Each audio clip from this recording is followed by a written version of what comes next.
UP की आम जनता BSP के 4 बार के रहे शासनकाल को याद करके अब यहाँ बीएसपी को सत्ता में लाने का काफी हद तक अपना मन बना चुकी है। 15 जनवरी बसपा सुप्रीमो मायावती के लिए सबसे खास दिन, क्योंकि यही दिन उनकी पैदाइश का है।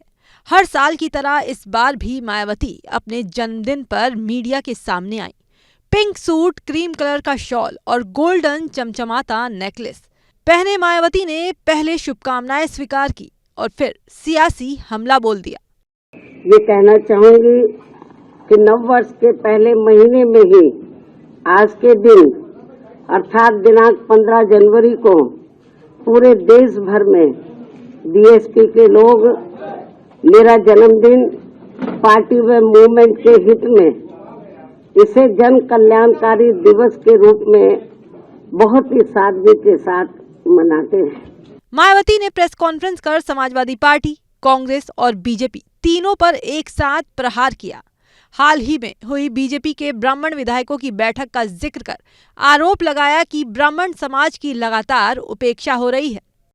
कि पिछले महीने सन 2025 में उत्तर प्रदेश विधानसभा के हुए शीतकालीन सत्र के दौरान राजधानी लखनऊ में अकेले बीजेपी के ही नहीं बल्कि सपा व कांग्रेस के भी ब्राह्मण समाज के सभी विधायकों तथा सरकार के मंत्री आदि ने भी एक जगह इकट्ठा होकर अपने ब्राह्मण समाज की वर्तमान बीजेपी की सरकार में भी हर स्तर पर हो रही उपेक्षा तथा इन पर आए दिन हो रही जुर्म जाति आदि को भी लेकर काफी चिंता व्यक्त की गई है। यूपी की पूर्व सीएम ने इस दौरान ब्राह्मण समाज से किसी के बहकावे में न आने की अपील की। साथ ही विरोधी दलों को दो टूक शब्दों में चेतावनी दे दी कि ब्राह्मणों को किसी का बाटी चोखा नहीं खाना चाहिए और ना ही वो किसी की धमकी से डरने वाले हैं। अब यहाँ ब्राह्मण समाज को भी कांग्रेस, बीजेपी व सपा आदि इन पार्टियों के किसी भी बहकावे में नहीं आना चाहिए। वैसे भी अब ब्राह्मण समाज को किसी का भी चोखा बाटी आदि नहीं चाहिए और न ही वे किसी की धमकी से भी डरने वाले हैं। बोलते बोलते मायावती वादा भी कर गईं कि उनकी सरकार आने पर ब्राह्मणों के साथ साथ क्षत्रियों को भी पूरा सम्मान मिलेगा। और इस बार बीएसपी की सरकार बनने पर फिर से इनकी ये सब चाहत जरूर पूरी की जाएगी। इनके साथ साथ क्षत्रिय व वैश्य समाज आदि के भी हित व कल्याण का तथा इनकी सुरक्षा आदि का भी हर मामले में पूरा ध्यान रखा गया है और आगे भी रखा जाएगा।